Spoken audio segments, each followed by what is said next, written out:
Bonjour et bienvenue pour un nouvel épisode du Balado Voix. Je suis en compagnie de Anne-Marie Vachon, orthophoniste. Bonjour Anne-Marie. Bonjour à vous. Et Krishna Martineau, enseignante. Bonjour. Et moi, je suis Ingrid Vardock, professeure à l'Université de Montréal.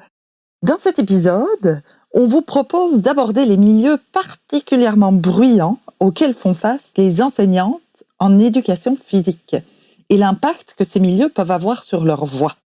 Alors, quand on parle d'éducation physique, on pense peut-être avant tout au gymnase, bien sûr, mais ces enseignantes évoluent aussi dans des milieux très spécifiques. Écoutez. À vos marques!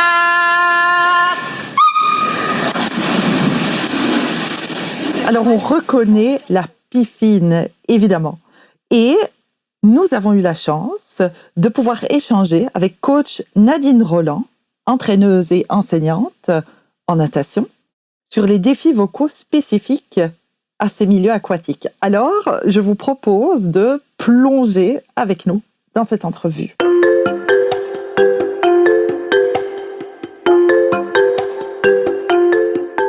Nadine Roland, moi je suis une passionnée de natation à la base. J'ai nagé pendant 25 ans au haut niveau.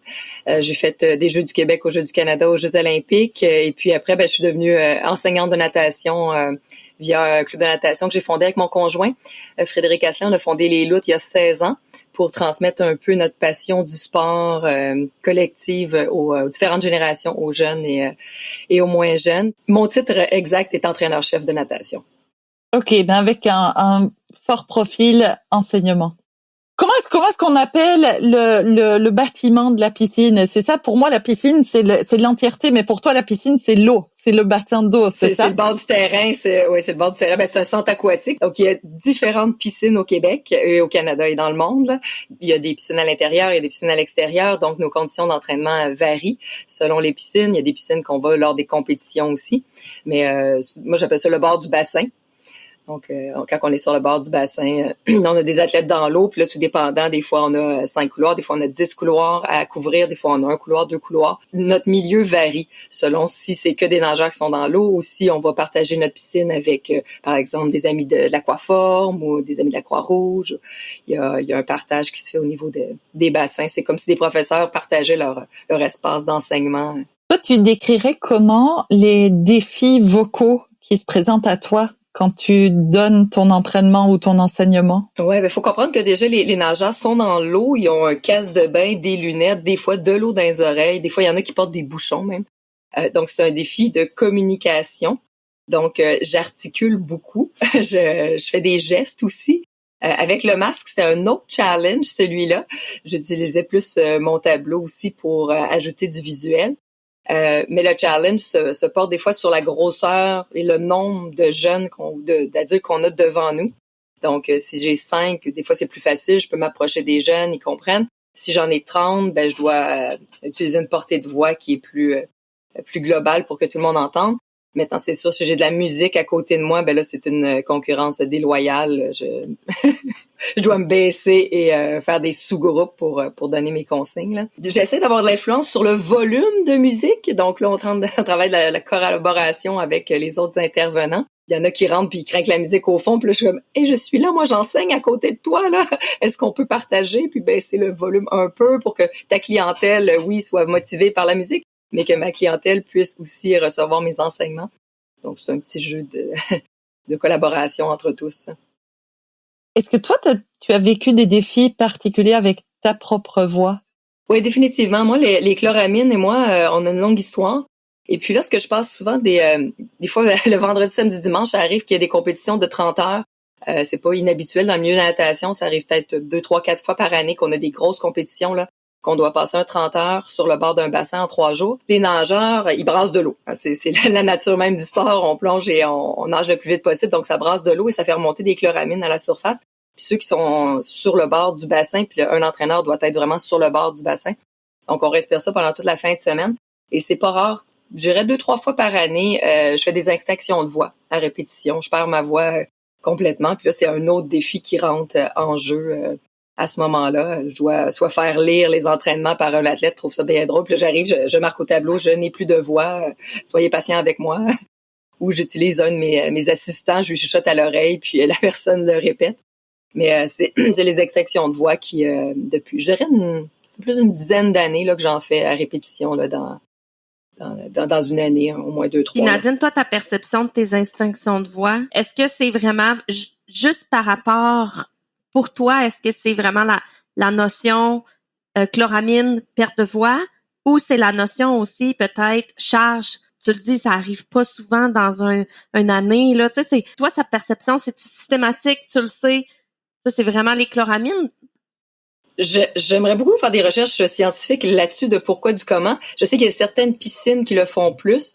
Des fois, la composition chimique de l'eau est différente d'une piscine à l'autre. Là, ça va plus dans la science de l'eau là-dessus.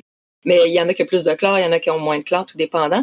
Puis aussi le fait que j'enseigne quand même pendant la semaine, donc de 2 à 6 heures par jour, tout dépendant de mes journées. Là, est-ce que j'ai des jeunes de l'académie, des maîtres le soir, ça me fait un 6 heures dans une journée où j'ai juste 2 à 4 heures de coaching, mais je dois projeter ma voix quand même pendant la semaine. Puis là, on arrive le week-end, puis quand tu parles de charge de travail, la natation, c'est un monde merveilleux où beaucoup de passionnés sont parce qu'il faut pas compter nos heures, sinon on ferait pas ça. Parce qu'on enchaîne une semaine, puis là, on tombe dans un week-end de 30 heures, puis là, après ça, le lundi, il revient le lundi, là, il est pas, il disparaît pas magiquement. Donc, on renchaîne des fois 2 semaines, des fois 3 semaines d'affilée sans avoir de repos. Donc, la voix aussi manque de repos. C'est comme n'importe quel organe, je pense, là. Est-ce que tu as déjà travaillé avec ta voix? Travailler ta voix pour l'utiliser, pour qu'elle soit plus efficace quand tu parles fort? Non, mais j'aimerais beaucoup. Puis éventuellement, je serais très ouverte d'esprit si j'avais un prof de chant que ça ait tenté de me donner des trucs, comment placer ma voix ou comment la sauver pour que je puisse enchaîner mes saisons de natation. Ouais. Ben moi, j'ai une question. Si on te disait, Nadine, que c'est plutôt une orthophoniste qui serait vraiment utile à ta voix. Ah ben présente-moi ça en une, je suis ouverte aussi. Non, mais tu sais, dans le fond, la base de notre podcast, c'est vraiment aussi de comprendre la voix, comprendre qu'est-ce qu'est la voix, puis comprendre aussi que quand on a des difficultés vocales, tu sais, c'est pas normal non plus de tolérer ces difficultés vocales-là. Et puis, c'est de savoir où aller et à qui se référer. C'est pour ça que je posais la question. Est-ce que, tu sais, si moi je te dis que c'est une orthophoniste qui serait plutôt, je dis pas qu'un prof de chant serait pas capable, mais je dis plutôt que vu que c'est la voix parlée, vu que c'est la voix d'enseignement, vu que c'est la voix projetée, moi, je te dirais, peut-être ça serait plus une orthophoniste qui serait dédiée. Fait que, peut-être pour toi, la perception d'orthophonie, c'est pas ça du tout, là. Tu sais, c'est pas un petit peu pour ça que je te posais la question. Dans le cadre du balado, on s'était questionné justement, comme moi, comme enseignante, si ça m'arrive de perdre la voix, vers qui me tourner. On en est venu à s'en parler, là, que c'était possible d'aller consulter éventuellement une orthophoniste, mais que le processus était vraiment long. Mais c'est aussi de voir jusqu'à quel point on est prêt à tolérer d'avoir des pertes de voix. C'est comme une douleur musculaire, en quelque sorte, parce que c'est des petits muscles à l'intérieur de nous. De voir aussi le parallèle avec la natation. Si on a une douleur à quelque part, on va consulter un professionnel qui va s'occuper de nous si on a mal aux genoux, si on a mal au dos. Mais que pour la voix, on consulte pas nécessairement, mais que ça serait quelque chose d'intéressant à faire pour pouvoir pallier aux problèmes auxquels on est confronté. Ah, définitivement. C'est quelque chose que vous m'apprenez, puis je vais en être consciente maintenant, mais je n'ai jamais pensé à ça. Pour moi, tu sais, où je perds ma voix, ça va me prendre une semaine, ça va revenir. Mais j'ai jamais vu ça de cet angle-là. Maintenant, je vais le regarder différemment. Est-ce que tu trouves que en début de carrière, tu perdais moins souvent ta voix? Ou c'était pas mal équivalent? Est-ce que tu trouves que ta voix, elle a vécu des changements? Tu nous disais, ça fait 16 ans que je suis autour des bassins vraiment en tant qu'entraîneur, mais je suis autour des bassins depuis longtemps. Est-ce que tu sens que ta voix, elle a vécu des changements? Tu sais, peu importe lesquels, tu as quand même une grande charge vocale en tant que coach de natation, en tant que maman aussi. Donc, tu sais, tout ça s'accumule. Fait que, est-ce que toi, t'es pas obligé de répondre à ma question si c'est pas clair tout de suite pour toi, mais tu sais, juste pour réfléchir justement, tu sais, une douleur, souvent quand elle est nouvelle, tu sais, on va se dire, OK, je vais attendre de voir si ça passe. C'est ça, justement, des fois, cette douleur-là ou ce changement physique-là évolue et là, ça devient plus récurrent, ça devient plus systématique. Fait que, tu sais, à chaque fois, par exemple, que je dis n'importe quoi, mais tu sais, si à chaque année, avant, tu perdais la voix, mettons juste, c'est pas, moi, je dirais en fin d'année, mais là, c'est à chaque fois aux Coupes du Québec, aux événements qui arrivent. En tout cas, je te lance juste une petite réflexion personnelle. Non, mais elle est très bonne, ta réflexion, Marie, parce que c'est vrai que tantôt, je disais, ça fait à peu près 10 ans que j'en suis plus consciente Est-ce que ça m'arrivait avant? Peut-être, mais je dirais depuis une dizaine d'années, ça donne, c'est le même temps pas mal que j'ai eu les enfants. Mais mon climat aussi de travail a changé. J'ai changé de piscine aussi. Est-ce que ça a rapport à la composition chimique de l'eau de cette piscine-là en particulier, avec le volume que j'avais à partager souvent? Dans l'ancienne piscine à Granby, j'avais souvent à partager avec l'Aquaform. C'était très difficile au niveau du milieu. Maintenant, ça va mieux, même si des fois j'ai à partager avec l'Aquaform, le volume est plus adapté, puis ils sont capables de le mettre dans différentes sections, ce qui affecte moins mon coaching. Mais c'est vrai que peut-être l'âge aussi a fait que... L'âge aussi, l'environnement, je pense que là, tu viens d'établir un bon point. Tu sais, on parlait que le but aussi du podcast, c'était de savoir un peu l'effet, tu sais, de ces différents environnements-là, tu sais. C'est pas pareil d'enseigner dans une piscine que d'enseigner dans un gymnase, que d'enseigner dans une salle de classe, que d'enseigner dans une salle de classe préscolaire. Tout ça, on sait que des filles, l'environnement change. Au fond, notre voix devient une onde sonore. Hein. Cette onde-là sonore réagit à certains mécanismes plutôt physiques. Fait que, c'est ça qui est intéressant aussi. Je pense que tu as dit oui, l'âge, mais oups, il y a 10 ans, j'ai eu aussi ma famille. J'ai eu une nouvelle piscine. Mais tu sais, on voit que c'est pas juste une chose. On voit que souvent, les problèmes de voix, c'est vraiment, ça peut être multifactoriel. C'est rarement juste c'est parce que j'ai trop parlé ou parce que non, tu sais, tu viens même juste de nous le véhiculer toi-même là, de tout ce caractère-là multifactoriel. Là. Je cherchais sur Internet s'il y avait des études justement qui montraient si la chloramine et les troubles de la voix, il y avait un lien direct entre. Alors, il n'y a pas 1000 études faites là-dessus. Moi, j'en trouve une, mais c'est sur le chlore. C'est une étude de cas, donc c'est vraiment très faible au niveau de l'évidence, mais une étude de cas avec une personne qui développe un trouble de la fonction vocale, comme une hypersensibilité laryngée due à l'inhalation de chlore. C'est la seule chose que je trouve là-dessus. Et comme tu le disais, Anne-Marie, c'est certainement multifactoriel, donc potentiellement, effectivement, qu'il y a tu pourrais avoir une réaction à la chloramine, mais qui certainement toute seule n'explique pas tes pertes de voix, mais vont s'accumuler avec différents facteurs que tu nous as décrits d'ailleurs. Est-ce que tu nous as parlé un petit peu des adaptations que tu fais, et j'ai l'impression que dans ce que tu nous dis, tu t'es ajusté sur le long terme. Tu nous as dit, tu as développé des techniques vocales. Ça, c'est venu avec ton expérience en tant qu'entraîneur.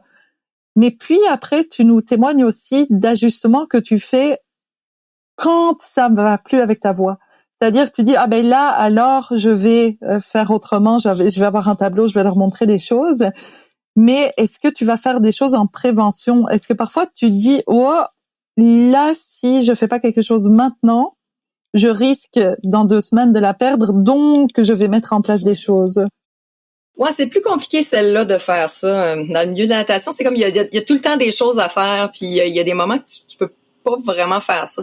À part le repos, ça serait peut-être d'utiliser plus mon tableau ou de faire d'autres choses, mais là après ça, j'y pense pas à ça. Pour moi, je file dans la vie là, puis quand ça arrive, je fais avec là.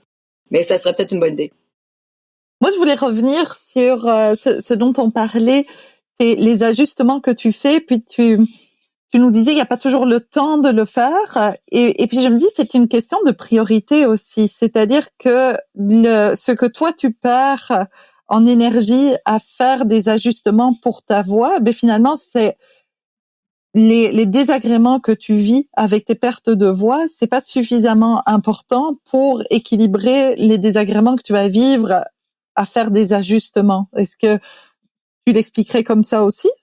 Ouais, pas mal. Moi, le travail, faut qu'il soit fait, puis quand que ça m'arrive, je fais avec, puis je le prends un peu plus sur moi, là, puis j'essaie quand même, quand ça m'arrive, de reposer ma voix et de parler moins, là.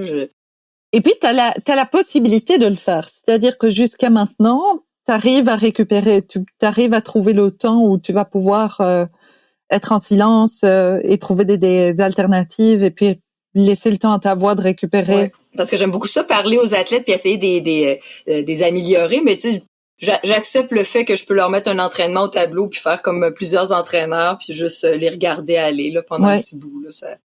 Mais je ferais pas ça tout le temps. J'ai pas cette nature-là où je serais pas capable de m'asseoir Tu sais, je suis pas capable. Faut que je bouge, faut que je marche le bassin, je sais pas combien de fois pendant un entraînement, puis je parle, je vais là, je vois telle affaire, je vais aller intervenir, puis c'est difficile pour moi de juste m'asseoir puis écrire, mais quand ça m'arrive, j'ai des pertes de voix, j'essaie de le faire plus, puis je me dis, c'est correct, Nadine, ils vont s'en sortir, là, laisse-les aller. Mais c'est aussi parce que tu sais que c'est momentané pour toi. Tu vas revenir à ta propre nature plus tard.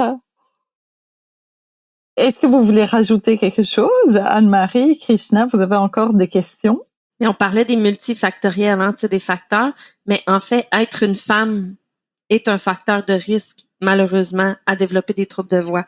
Fait que ça peut être, là, je t'en ai ajouté plusieurs, là, je t'en ai ajouté 3, là, mais...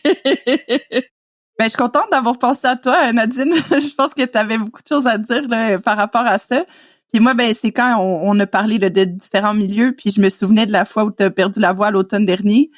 Puis j'ai vu les adaptations que tu avais faites sur le bord de la piscine, justement. Donc, j'ai vu concrètement qu'est-ce que tu pouvais mettre en place pour essayer de t'aider là, donc dans la situation. Merci beaucoup, Nadine, de t'être jointe à nous. C'est super sympathique. Merci beaucoup. Ça me fait plaisir, mesdames.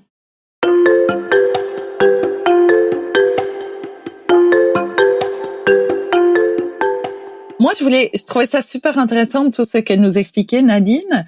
Mais je voulais te demander à toi, Anne-Marie, c'est tellement spécifique son contexte. Tu vois, là, on l'a entendu, Nadine, avec sa voix de balado, quand elle parle à des gens en entrevue.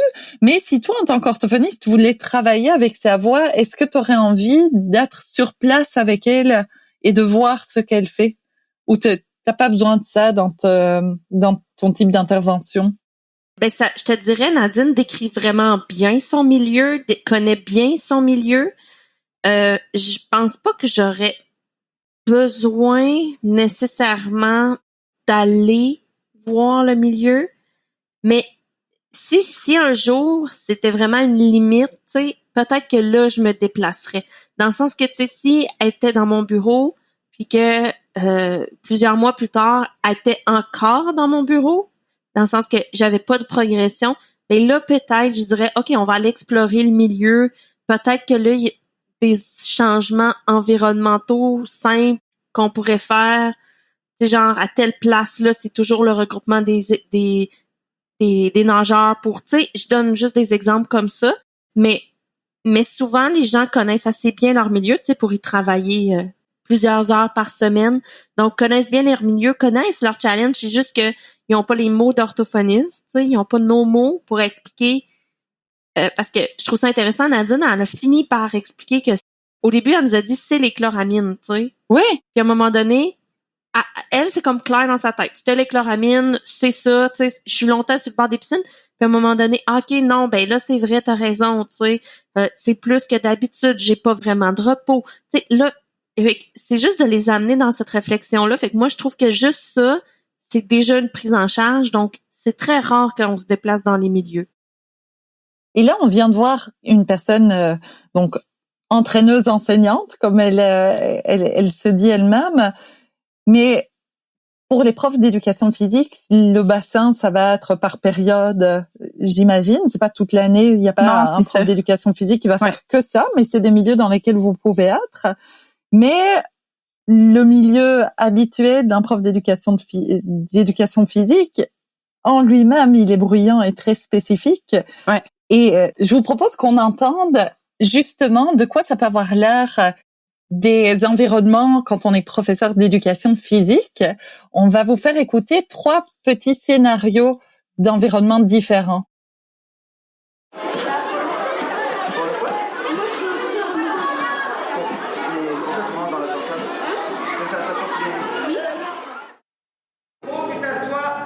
En position d'écoute, tu sais qu'est-ce que ça veut dire. 4, 3, 2, 1, 0. 1, 2, 3, go, c'est parti. Allez, le ballon pas longtemps dans tes mains. Cours vite, vas-y lentement. Pas ton mot. Oh, c'est qu'est-ce qui se passe? Là, ça fait 2 fois que tu parles. Allez, cours. J'ai mal à la voix juste d'entendre ça. Est-ce que tu reconnais ces environnements, Krishna? Oui, ben vraiment, là, ben le premier, c'était pour se rendre au cours d'éducation physique, probablement. Nous, à l'école, on a instauré là, que c'est censé être silencieux dans les couloirs ou dans les déplacements, là, justement pour éviter que ça devienne trop cacophonique là, dans l'école. Je trouve que déjà là, c'est difficile à demander ça à des enfants, là, donc mais d'avoir cette ambiance-là, au moins, ça permet que ce soit plus apaisé dans les couloirs puis de se rendre d'une place à l'autre. Mais ça me rappelle des écoles où je suis déjà allée ou même au secondaire là, quand j'étais élève pour ma part. Comment est-ce que vous avez procédé dans ton école pour sensibiliser les élèves au silence dans les déplacements? Ben nous, ça a été amené dans le code de vie, donc ça a été instauré comme règle d'école, donc c'est vraiment un fonctionnement, mais surtout d'expliquer aux élèves le pourquoi on fait les choses.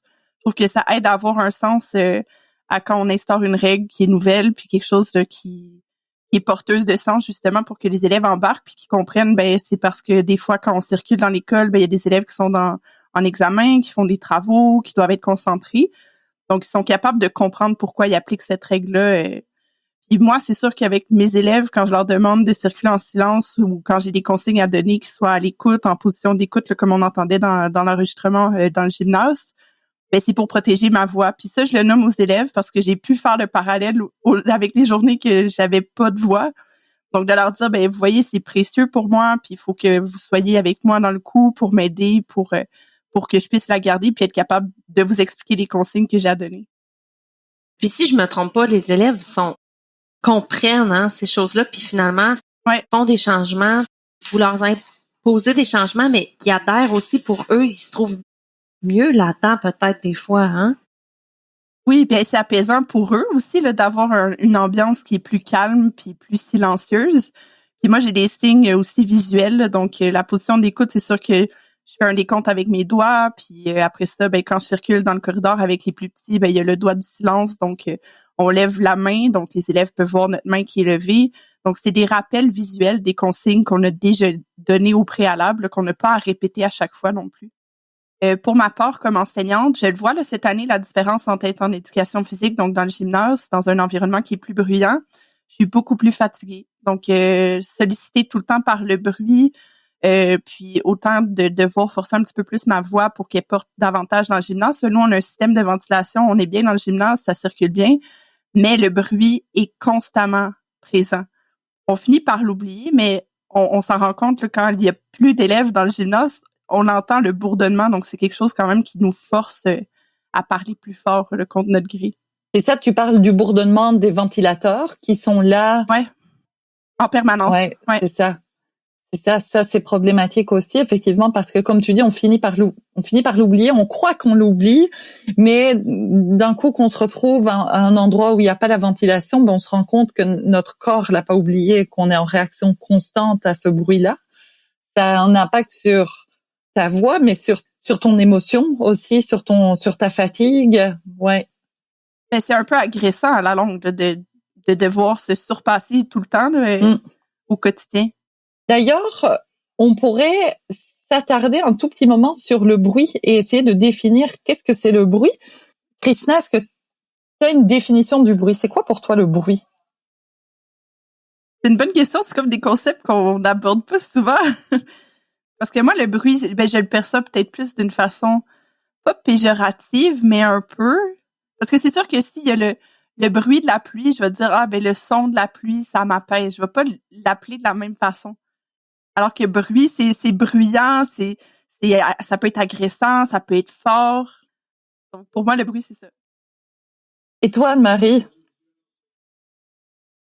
Ben, tu sais, c'est comme si j'avais deux notions de bruit. J'ai le bruit défini de ma personne, là. Tu sais, les sons qui me dérangent, là. Tu sais, moi, c'est ça du bruit, là. Comme là, présentement, j'entends mes enfants jouer au-dessus de moi. C'est un bruit qui me dérange, tu sais, mais c'est pas fort, il n'y a pas nécessairement une notion de fort, mais à l'inverse, tu sais, comme mettons si je vais plus du côté de mes notions scientifiques, ben là le bruit c'est plus avec le niveau sonore de décibels, puis tu sais là j'ai l'échelle de bruit là, tu sais dans ma tête là avec les couleurs là qui nous montraient à l'université, tu sais à telle couleur là, le niveau d'intensité, tu sais, ça c'est un bruit. Mais pour moi c'est ça, tu sais. Mais comme j'ai deux notions, on dirait qui s'entrecroisent ensemble. C'est super intéressant de vous entendre et peut-être que Rachel Boussaral, professeure à l'École de technologie supérieure, qui va nous parler du bruit, va arriver à concilier vos deux perspectives, justement.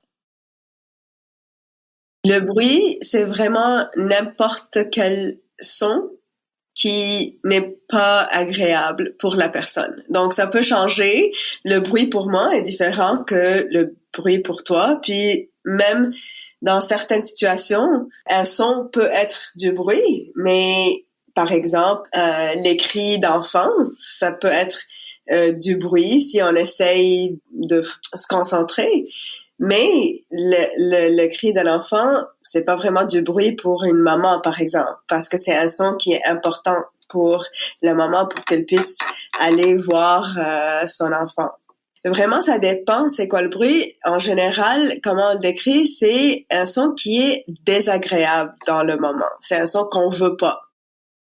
Un son qu'on veut pas. Un son qu'on veut pas, c'est ça, parce que là, tu nous disais, toi, tu es maman, t'entends tes enfants pour le moment, mais pour le moment, tu voudrais pas les entendre. Donc, pour toi, c'est devenu un bruit. Mais tu nous parlais aussi des décibels, de l'intensité.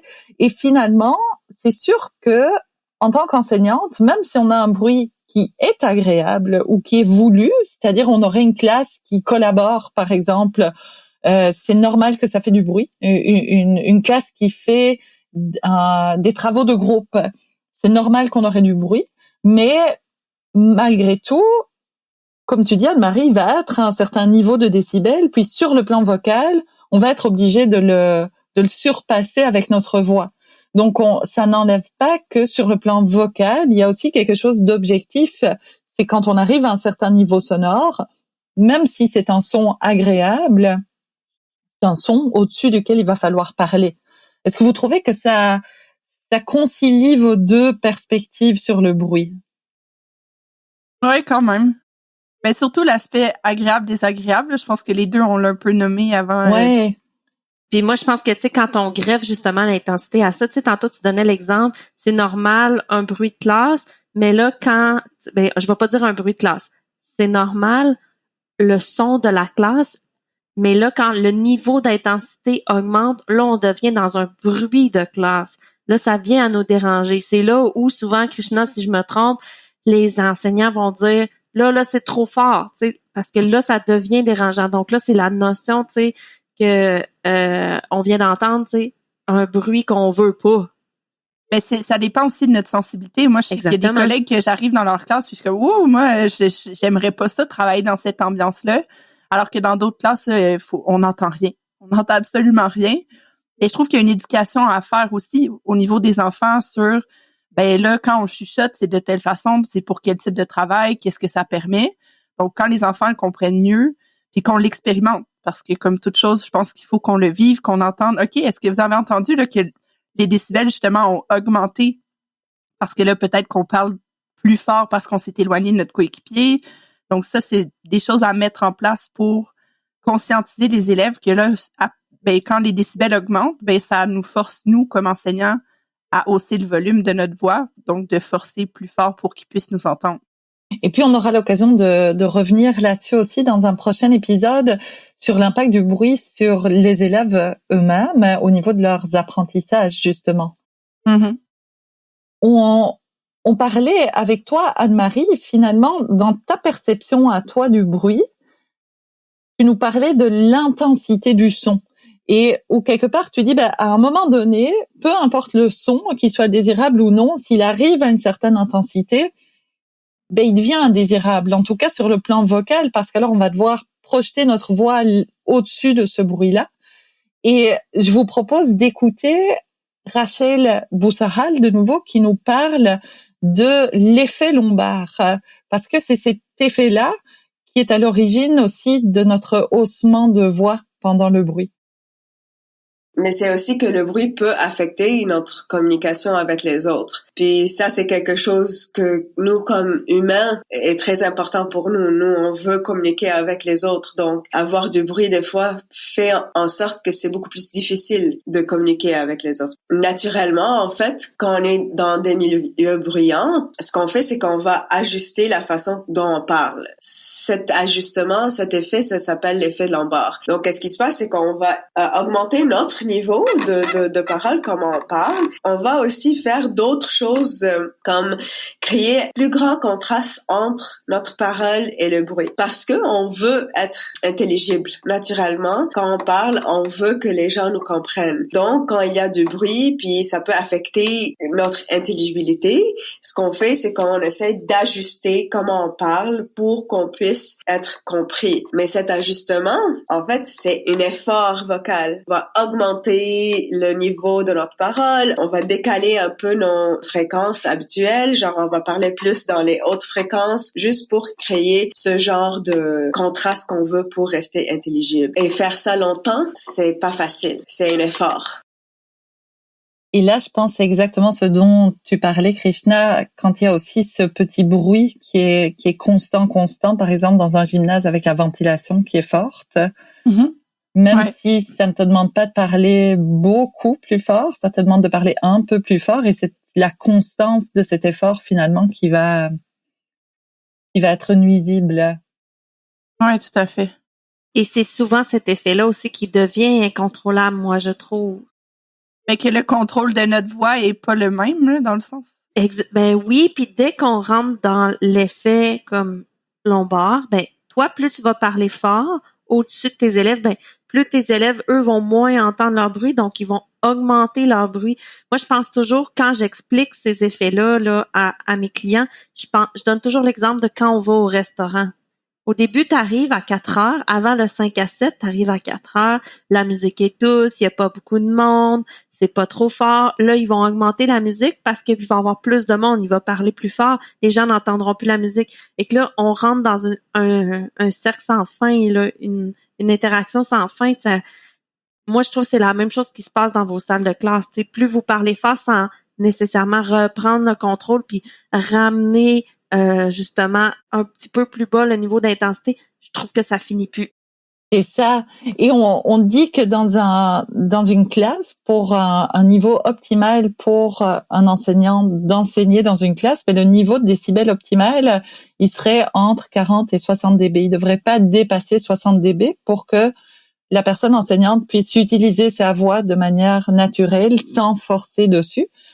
Or, ce qu'on sait des prises de mesures dans différentes classes, notamment au Québec, c'est que ça va souvent se situer bien au-dessus de ça.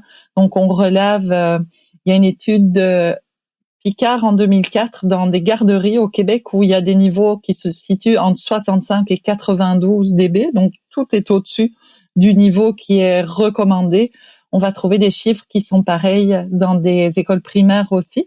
Donc, les enseignants sont par défaut exposés à des niveaux de bruit qui sont au-delà des recommandations, en fait. Et par-dessus ça, faut qu'ils fassent de la voix. Exact.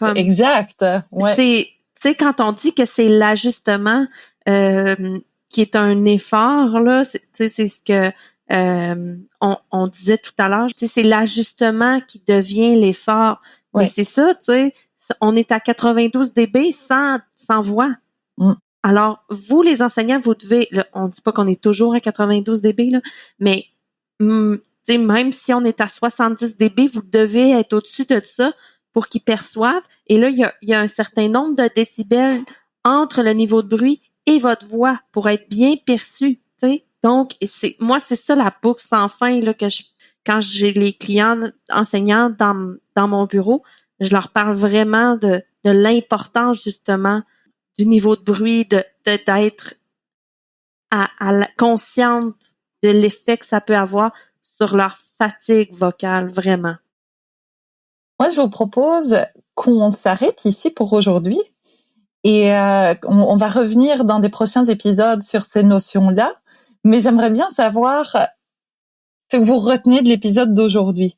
On a écouté Nadine, coach Nadine, on a entendu les environnements des gymnases, donc on était beaucoup dans l'enseignement de l'éducation physique. Qu'est-ce que vous retenez? Je peux commencer. Moi, c'est sûr que je le vis, donc d'être consciente que l'environnement a un impact sur l'utilisation de ma voix, puis de savoir un peu prévenir ou de mettre en place des choses pour ne pas épuiser la voix, parce que l'environnement crée une surcharge de travail là, pour les plis vocaux, puis de devoir forcer constamment, puis de toujours aller au-delà du bruit qui est ambiant, parce que c'est le bruit, dans le fond, qui vient gêner l'enseignant ou l'enseignante d'éducation physique ou le coach de natation. Donc, c'est vraiment l'environnement qui crée cette surcharge de travail-là. Moi, je vais ajouter que je trouve ça important de bien comprendre. Je vais revenir sur le fait que les enseignants, vous nous dites souvent que c'est votre voix, c'est votre outil de travail. Mais moi, je trouve que de bien comprendre comment fonctionne votre outil et qu'est-ce qui peut avoir un effet sur votre outil, ça vous permet vraiment d'avoir des notions, tu sais, pour justement bien prendre soin de sa voix. Tu sais, entre autres, là, on vient de parler du niveau de bruit, de l'environnement, à quel point ça peut avoir un effet justement sur cet outil qu'est la voix. Moi, je trouve que c'est quand même, c'est ça. C'est tout à la base de bien prendre soin de sa voix, de bien la comprendre. Moi, j'aimerais revenir sur ce que toi, tu as dit, Anne-Marie, mais le constat que tu as fait, que ça devient comme une spirale négative où le bruit entraîne le bruit finalement. Le comportement vocal de l'enseignant va avoir un effet sur le comportement des élèves et vice-versa. Donc, on est dans une interaction constante. C'est ce que Rachel Boussahal disait aussi. On parle pour communiquer, on parle pour quelqu'un d'autre parce qu'on veut que quelqu'un d'autre nous comprenne. Et dans le prochain épisode, moi, je vous propose d'aborder justement l'autre. C'est quoi la réaction des élèves par rapport à la voix de leur enseignant? Est-ce que eux, ils ont une réflexion là-dessus? Est-ce que ça a un impact sur leur compréhension de l'enseignant? Donc, tous ces aspects-là, la prochaine fois qu'on se parle. À bientôt! Oui, à bientôt!